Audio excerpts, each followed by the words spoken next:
bandingin nih Bay antara local act sama international act. Hmm. Apa sih yang berbeda mungkin secara habit kah atau secara workflow itu yang ada nggak sih yang bedanya tuh wah ini beda banget nih ternyata kalau di international act kayak gini lebih oke, kalau di local act kayak gini tuh eh, nggak bisa diterapin gitu. Oke, kalau gue mungkin melihatnya detailnya mereka sih. Jadi gue sejujurnya banyak belajar dari cuman ngebaca technical riders. Jadi banyak ya, gue sebagai audio engineer mungkin nggak ngulik segitunya secara sistem tadinya. Terus akhirnya jadi, oh nyata tuh memang, tadi kan mindset gue mungkin, oh gue sebagai mixing engineer aja, maksudnya dengan alat yang biasa gue request biasa udah cukup. Ternyata banyak hal-hal yang mereka benar sampai detail banget. Let's say, mereka minta IM, misalnya yang gampang, yang kita suka pakai G4 misalnya Sennheiser. Terus misalnya, udah gue cuma mintanya tadi di technical riders gue Sennheiser G4 udah. Terus habis itu ternyata pas sampai sana banyak interference. Terus kenapa ya gara-garanya ya, oh ternyata gue cuma pakai antena stick. Ternyata kalau misalnya di jangkauan seperti ini kayak gue harus pakai combiner dan antena lagi deh gitu kayak. Terus gue misalnya dulu nggak tahu nih, tapi apa ya namanya ya gue nggak tahu. Terus akhirnya kadang-kadang Korea ngasih, terus gue baca-baca, oh ternyata namanya ini. Terus gue jadi nge-google bahwa oh ternyata ada AC41 loh, ternyata ada kabelnya tuh harus berapa ohm loh, terus harus antenanya harus pakai apakah pakai helical atau pakai biasa. Tuh gue jadi tahu oh kegunaannya tuh buat ini gitu. Ternyata ada, kalau misalnya panggungnya panjang dia sampai jelas kayak gue butuh passive splitter karena di sini gue mau nge-split lagi antenanya kayak gitu. Itu bener detail banget. Mungkin itu yang belum, atau mungkin di band lain ada ya, tapi gue sejauh ini lokal gue belum pernah melihat sampai sedetail itu. Gue nggak tahu apakah kita maksudnya kayaknya apakah harus lebih banyak pengetahuan tentang itu, atau mungkin kita udah tahu tapi kalau gue request kayaknya juga nggak mungkin dikasih deh. Maksudnya uh, bisa jadi kayak gitu. Kadang-kadang kalaupun gue minta, mas ini nggak terlalu banyak, mereka nggak tahu kenapa misalnya player gue cuma 5 tapi kenapa gue misalnya minta IM-nya 7 atau 8, sedangkan gue butuh misalnya kayaknya gue butuh secara komunikasi lebih enak pakai talkback system dibandingkan pakai HT. Cuma kan nanti balik lagi mas, ternyata nggak bisa nih di provide gitu. Jadi kadang sebagai band lokal ada ketakutan, takutnya kita dibilangnya over request aja gitu, padahal sebenarnya kita tahu apa yang kita butuhin gitu. Cuma kalau mereka detail banget lah, jelas kayak sampai misalnya gue minta Yamaha CL let's say sampai rio-rionya ditulis, sampai switchernya harus ada supaya bisa primary, secondary, supaya bisa redundant. Itu jelas banget. Kalau sekarang kan kayaknya gue cuman nulis awal dulu gue cuma butuh Yamaha misalnya konsol 64 channel, udah abis itu gue nggak ngasih tahu tuh apakah gue butuh Rio apa enggak, kan nggak tahu. Kalau misalnya tiba-tiba gue minta Midas M32 satu, terus kalau misalnya vendor nggak bawa DL, terus kita marah, kan nggak boleh marah, orang gue nggak minta gitu misalnya kayak gitu. Nah mereka tuh sudah detail sampai segitunya. Itu jadinya yang akhirnya gue belajar bahwa oh kalau lu minta lu juga harus tahu barang yang lu perluin apa dan sedetail apa. Itu mungkin beda culture-nya di situ kali ya. Mungkin bisa diterapkan kita juga kalaupun nanti di lokal belum bisa di provide, kan kita nggak ada yang tahu, tiba-tiba kalian main band lokal main di luar itu kan menurut gue lebih strict aja gitu kalau kita main di luar. Kalau lu minta cuma kabel 32 ya gue kan sediain 32, gue nggak bakal kasih spare gitu. Nah itu yang mungkin mesti kita pelajari gitu. Kalau tentang ini Bay, komunikasi nih Mhm. antara kita kita bagi ya antara antara barat sama timur gitu. Barat tuh Ya, Europe, US dan kawan-kawannya, timur tuh Korea, mungkin daerah Asia, Jepang dan kawan-kawan gitu. Secara komunikasi ada nggak sih perbedaan apa culture mereka yang berdampak sama pekerjaan lo? Oke. Kalau tadi balik lagi ke Korean people itu biasanya memang dia bisa berubahnya mendadak. Jadi itu eh, kadang triknya adalah kadang mereka bisa misalnya udah detail nih, dia pas di lapangan, oh ya gue kurang ini ya, tolong ya sediain ini gitu, dan harus ada gitu. Beda kayaknya kalau gue ketemu, mungkin kondisinya di Hammer Sonic kali ya, band-band itu jelas kalau misalnya gue minta A, iya nanti di lapangan gue nggak bakal minta lagi gitu. Jadi emang mereka udah tahu lah. Sebenarnya dua-duanya sama-sama tahu apa yang mereka mau. Cuman mereka lebih bertanggung jawab. Misalnya kayak tadi Barat sama Timur gitu. Gue melihatnya mereka lebih lebih siap kali ya. Gue nggak lebih siap ya. Cuman mereka lebih ada modal buat menyiapkan sistemnya sendiri. Misalnya kayak tadi komunikasinya, yaudah gue cuman butuh kabel sekian, konsol gue bawa sendiri, mikrofon gue bawa sendiri. Oke, yaudah nanti bener, kalau lu baca itu doang udah pasti dia mintanya itu doang. Terus kalau misalnya Korea bisa jadi kalau ke audio biasanya sih mereka lebih lebih aman ya. Cuman kalau misalnya kayak oke gue minta prompter di ruangan ini, di ruangan ini, di ruangan ini, oke cuma butuh 5. Cuman nanti pas di tempat oh ternyata kurang ya, gue tambahin lagi deh 2 gitu. Terus sebenarnya komunikasinya kayak gitu memang lebih lebih agak tricky lah biasanya kalau buat orang Korea. Cuman sama mungkin gue bisa tambahin bahas sedikit ke secara culture kerjanya juga. Gue melihatnya kalau band-band barat tuh mereka lebih berani, misalnya oke gue bawa konsol sendiri, gue bawa mikrofon sendiri, gue bawa backline sendiri, atau misalnya backline gue nggak minta tapi sistem gue bawa sendiri deh. Sampai mungkin kabel doang gue minta, tapi mereka lengkap tuh sampai dua engineer, FH monitor, dia bawa 2 tech, terus ya udah kita tinggal nge-provide aja gitu. Cuman kalau misalnya kayak Korean, gue nggak tahu kenapa mereka hampir nggak pernah bawa misalnya backline tech. Jadi udah dia cuma ngasih foto, nih drum gue setupnya gini, nanti lu tolong setupin ya gitu. Terus ya engineer cuma bawa 2 gitu, misalnya yang di FOH sekaligus sistem engineer, yang monitor sekaligus RF gitu. Cuman tadi gue mikir apakah uh, cara budget apa gimana, cuma gue ngeliat kayaknya kalau band-band kayak mungkin dulu 1075 atau kemarin gue liat Linkin Park, mereka bisa bawa Claire Global itu touring gitu, mereka sampai benar-benar kayak udah lu cuma siapin PA doang kok gitu kasarnya, semuanya gue udah bawa sendiri gitu. Jadi itu culture-nya sih berbeda sih menurut gue, lebih mungkin kok Koreans lebih agak manja di bagian situ, tapi kalau orang-orang mereka yang barat tuh lebih mandiri aja gitu. Gue tapi belum pernah lihat sih, oh mungkin Stray Kids doang yang akhirnya mereka, karena itu pun karena bandnya non Korean, bandnya tuh orang Amerika, jadi akhirnya mereka bawa tech sendiri juga gitu.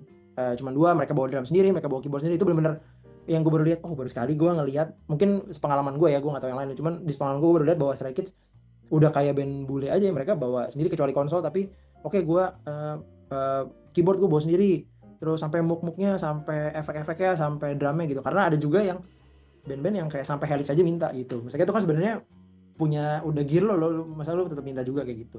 Perbedaannya sih sebenarnya itu. Lebih mandiri kali ya yang boleh ya, mungkin yang menurut gua. Mungkin kalau nggak tahu ya, gue juga belum pernah lihat culture kerja mereka di negara masing-masing ya. Tapi Iya, iya. kalau kalau ya baca-baca di forum gitu, saat touring di US atau Europe, antara titik satu dan titik lain mungkin ada barang yang nggak ada, Iya. kan gede gitu ya, mereka mereka touring kan gede banget. Sedangkan kalau di Korea mungkin karena ya Korean tour, ya lu masih bisa kirim-kirim barang lah dari Betul, Gangnam kemana betul. kemana kemana gitu.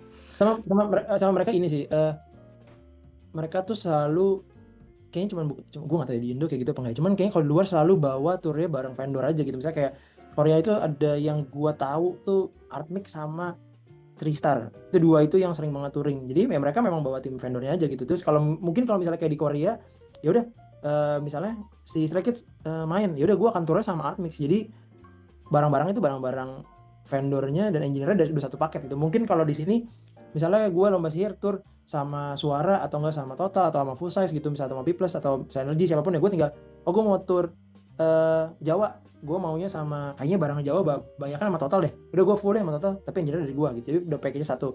Misalnya Suara nyata lu punya barang banyak di Sumatera kayak gitu, jadi kayaknya di sini hampir jarang atau nggak tahu ya, mungkin pernah apa nggak, beberapa tour doang kali yang bisa bawa sampai vendor package-nya dibawa gitu. Cuma kalau kayak band yang barat sih lebih nggak tahu ya, gue lebih gokil banget, gue nggak tahu bargaining pointnya mereka apa sampai gue harus pakai kargo sekian ya. Sampai The Strokes lah di WTF gitu, mereka bisa sampai konsol SXL gitu bawa sendiri, sampai Nearfield-nya dia bawa DNB apa ya, gue lupa ya, atau apa gitu, bisa bawa sendiri. Kayak wah gila juga ya, maksudnya bargaining point lo udah segede itu gitu ya. Terus kenapa Korean yang sebenarnya kayak menurut gue bayarannya lebih mahal, tapi kok lu nggak berani bawa package lu sendiri? Atau apakah tadi balik lagi ternyata mereka fokusnya di props, misalnya kayak bawa 17 lift itu udah banyak banget dong, nggak mungkin mereka bawa kargo yang lain kan. Kalau misalnya sedangkan misalnya kayak The Strokes apa Linkin Park main, gue kemarin nggak tahu, cuma kayak The Strokes mereka cuma bawa backline doang, bukan yang tiba-tiba bawa LED sendiri gitu. Oh yang pernah gue lihat bawa LED sendiri cuman dulu sih 1975 doang, itu pun tapi nggak terlalu besar sih, tapi kargo lumayan banyak gitu. Kalau bawa LED itu kayaknya si ada tuh DJ pas lagi ini lagi DWP, dia Oh, bawa LED oh ya. segede-gedenya itu, dan lo harus pasang, dan kelar set lo bongkar, kayak gila Ya, sih itu. karena mungkin kalau DJ itu nilai jualnya mereka di situ kali ya. Mungkin ya gue nggak terlalu into pasti ngulik electronic music atau DJ gitu. Cuman kayaknya mereka cuma satu orang. Gimana caranya dengan musik yang itu? Ya mungkin jualan gue adalah visualnya. Jadi kayak gue harus bawa deh kayak gitu. Atau mungkin kayak beberapa ada kok band-band yang kayak The Bats gitu, misalnya main di Joyland, mereka mungkin kalau di sini bandnya hitungannya indie kali ya, bukan yang gede banget gitu. Maksudnya sorry bukan indie, cuman masih middle middle lah, middle band gitu. Tapi mereka bisa kayak oke, gue bawa sistem sendiri kayak X32 Rack buat monitor gue gitu, karena mereka tahu gue cuma bisa bawa satu engineer. Terus gue pemain band gue tuh ngerti masalah kayak gitu-gituan, jadi ya udah buat ngehemat budget gue nggak usah minta, jadi gue pujreng pasti bunyinya sama. Tapi mereka di lain sisi masih bisa bawa props, ikan yang ditembak pakai apa tuh kipas gitu, tau gak sih, balon gitu kayak, oh mereka bisa bisa ya sampai segitu bawa gitu. Cuman kayak gue belum pernah melihat Korean yang bawa sistem audio sendiri tuh belum. Atau mungkin karena mereka standar tinggi banget, jadi mereka nggak mungkin bawa kayak misalnya gue harus banget misalnya 338 atau SC7 Quantum, terus gue harus minta PSM 1000 sekian gitu, kayak aduh gue minta aja deh kayaknya gitu, nggak mungkin gue bawa. Biasanya mikrofon sih mereka bawa tuh, karena mereka mungkin handheldnya emang punya artisnya, biasanya cuma minta enggak sih, biasanya semuanya bawa sih, cuma minta receiver apa transmitter gitu misalnya gitu. I see, I see. Berarti secara garis besar lu sebagai production team itu nggak cuma ngurus audio doang ya. Jadi lu Iya, iya. mulai dari bangun panggung, baik Hmm, itu strukturalnya dan juga desain gambarnya, betul, lighting juga, audio juga gitu ya. betul. Ada nggak di antara di luar tiga ya, misal audio, audio, lighting, stage sama LED kan itu biasanya jadi utamanya gitu ya, vendor utamanya. Hmm. Di luar yang utamanya itu ada nggak sih yang biasanya PPC kerjain? Oh, paling ngurusin SFX juga sih. Itu SFX tuh kalau di Korea tuh salah satu hal terpenting, atau mungkin malah secara kasarnya secara billing bisa lebih besar dari audio, atau mungkin sama kali, mirip-mirip kali ya. Karena memang kebutuhan SFX-nya tuh banyak banget. Oh, atau props ya, props juga sih. Props tuh salah satu. Jadi kayak kemarin ada satu lagu yang mereka minta flame riser, sorry, mereka minta flame itu sama fireball itu nyala sepanjang lagu, let's say kayak 3 menit. Maksudnya gue belum pernah lihat sih, maksudnya biasanya flame cuman keluar mungkin di chorus sekali doang, habis itu di chorus terakhir sekali doang, udah gitu ya. Ini bener-bener sepanjang lagu, maksudnya 3 menit itu, sampai kita waktu lagi meeting sama mereka tuh sampai nanya lagi, ini lu beneran mau 3 menit nyala terus? Iya, beneran 3 menit nih ya, karena mungkin balik lagi kan, oh nyata gila hitungannya mahal banget, gue harus, si orang SFX harus bikin gas juga kayak gitu-gitu. Terus mungkin kita ngurusin juga masalah properti gitu, karena Korean tuh banyak banget, kayak kemarin minta kasur karena mereka nyata ada yang satu act tuh mereka liftnya naik sampai 3 meter, terus mereka mau jatuh ke belakang harus ada kasurnya kayak gitu. Terus eh, ada juga bikin tangga nge custom, terus bikin kayak tanjakan yang tapi bawahnya ada efek LSG gitu-gitu. Itu prop sih lumayan lumayan ribet juga gitu, karena mereka suka unik-unik, misalnya minta gue minta boombox, gue minta Zippo gitu-gitu, kayak gitu-gitu. Perintilannya tuh kita urusin juga gitu. Biasanya berdua kita kerja sama promotor, misalnya mereka minta Zippo, lu punya nggak? Oh, kalau lu punya hemat budget kita nggak usah beli deh. Nyata kalau nyata Zippo-nya nggak punya, kemarin ya udah kita harus beli. Padahal kan menurut gue simpel banget, kayak kenapa hal-hal kecil itu nggak lu bawa dari sana gitu. Itu yang gue kayak, anjing itu Zippo gila, cuman maksudnya kayak lu nggak mau bawa gitu. Tapi ya gitu, emang culture mereka kayak gitu aja gitu, nggak mau ribet lah mereka kayaknya. Tapi Tapi ada juga, sorry gue potong, ada juga yang kayak kemarin J-Hope, mereka openingnya itu bawa kain hitam, kain merah, mungkin berapa ya, 18 meteran lah, pokoknya gede banget, 18 kayak 18 atau 18 kayak 10, gue agak lupa. Itu spesifik banget, kayak tadi dia minta tolong sediain ini ya, terus kita udah kontak-kontakan, ternyata gue udah dapet di Bangkok, gue udah nemu bahan yang gue bagus, akhirnya gue bawa sendiri. Cuma nyata pas sampai Jakarta habis show dari Bangkok itu ada yang bolong, jadi kita cuma bantuin ngejahitin gitu. Jadi ada beberapa yang mereka emang bawa sendiri karena ini kayak yang susah kalau diproduksi di Jakarta gitu. sih permintaan paling aneh dan paling sulit lo pernah temukan apa, Bay? Paling aneh, oh sebenarnya bukan aneh sih, tapi gue bingung. Kayak waktu sempat 2023 Suga itu di kita ada kali setengah hari cuman mempermasalahkan stand mic doang. Jadi mereka tuh harus minta KNM baru yang dibuka dari box.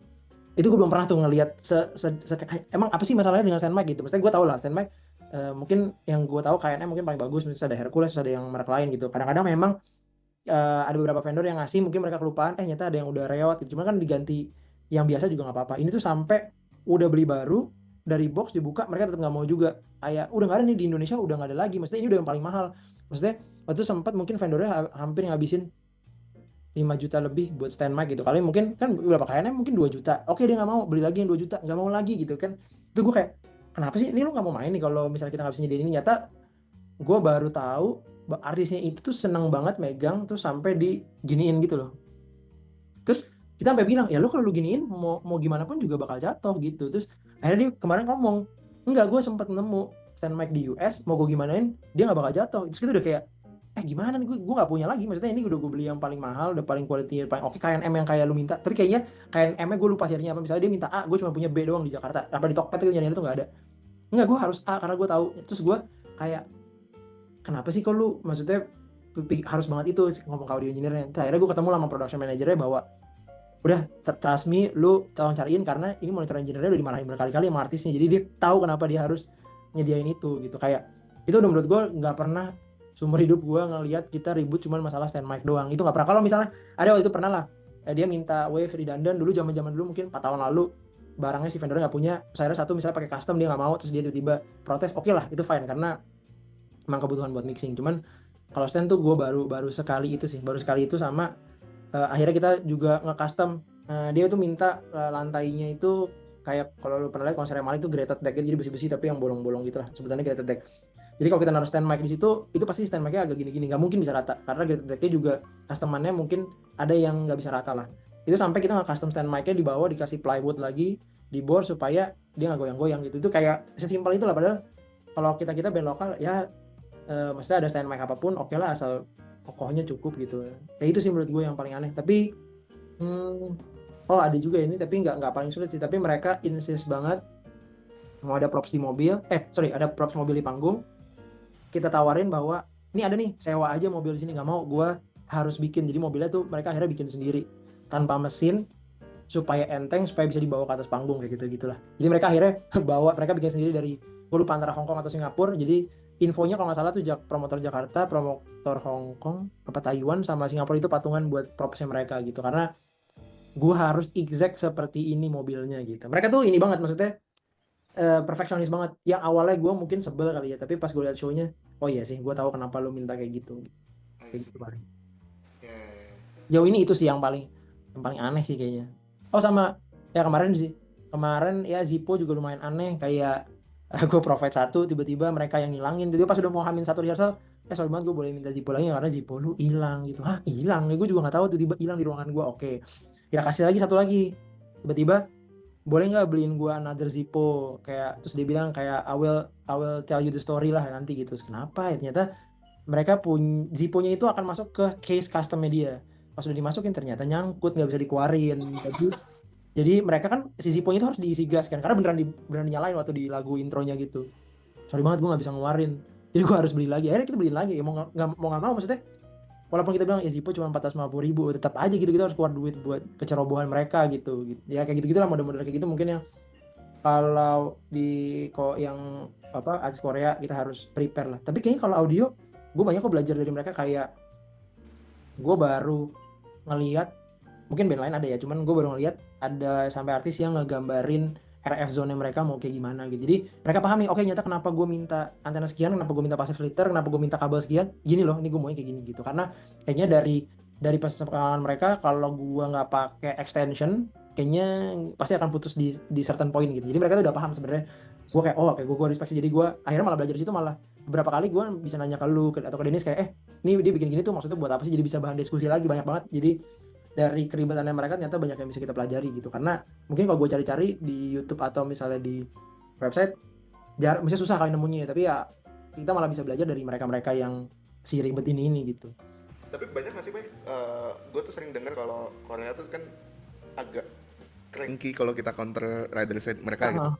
Kalau ya gue cuma taunya di bidang audio ya, misalkan Ya. sesimpel minta beta 58 dikasih 58 biasa tuh marahnya minta ampun gitu. Ya. Tapi ada nggak yang mereka tuh request barang tapi sebenarnya mereka sendiri nggak ngerti barangnya? Ada sih, cuman kayaknya ada kemarin baru bener kejadian. Tapi audio hampir nggak pernah ya kayaknya. Audio tuh mostly mereka tahu apa yang mereka mau. Jadi kemarin itu mereka minta buat visual itu pakai timecode. Jadi mereka tuh pakai namanya Disguise. Disguise itu gunanya kalau gue nggak salah adalah sebagai server kayak kalau di audio Waves-nya lah, atau Fourier audio lah yang baru ya. Jadi mereka tuh mau processing dari kamera, terus mereka mau efekin si mukanya si artisnya ya. Nah itu pakai si Disguise itu servernya. Mereka bawa 2 server, main and backup. Terus dia minta dari output audio mereka mau masuk ke dua-duanya. Nah, seingat gue udah pernah ketemu Disguise itu.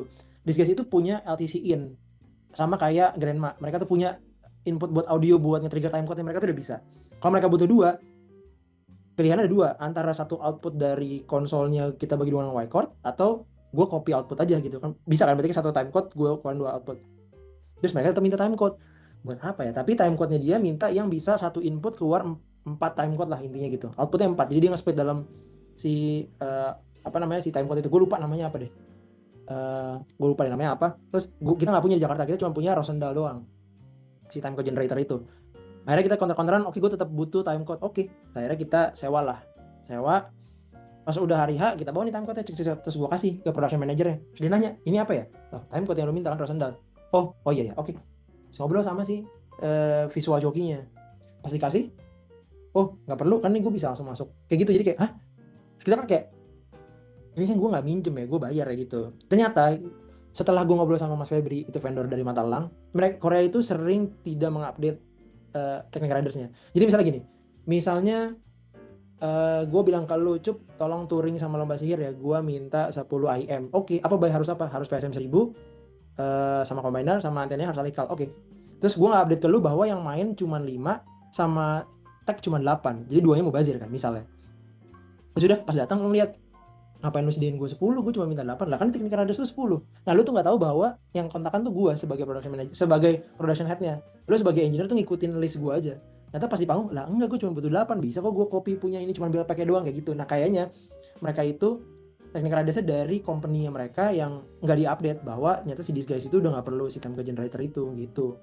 Sebenarnya bukan nggak ngerti, tapi lebih ke mereka nggak terupdate aja gitu, kayak oh enggak, gue udah nggak butuh gitu, jadi ngapain lu siapin kayak gitu sih. Jadi lebih Kalau ke internalnya mereka ya malah ya. iya, kadang banyak kok internal mereka yang juga misalnya sesimpel, oke tolong bersihin panggung jam 9 pagi, oke terus gue datangin tim gue bersihin panggung, terus kayak jam 10 masih kotor, tolong bersihin lagi ya, sedangkan stage manajernya jam 10, mereka kan distract banget sama waktu ya, jam 10 tank tuh harus mulai rehearsalnya. Tiba-tiba masih ada orang bersihin panggung, jadi nanya ke gue, kenapa lu bersihin panggung? Gue mau 10 tank. Lah production manager lo yang minta. Oh gitu ya, jadi ntar gue ngomong deh gitu, kayak gitu gitulah. Nyata ada miskom kayak gitu gitunya juga ada. Cuma kayaknya kalau mereka minta nggak tahu barangnya, nggak sih, hampir nggak ada sih. Atau ada cuma gue lupa, cuman seingat gue tuh nggak ada. Mereka tahu kenapa mereka butuh itu sebenarnya. Oke.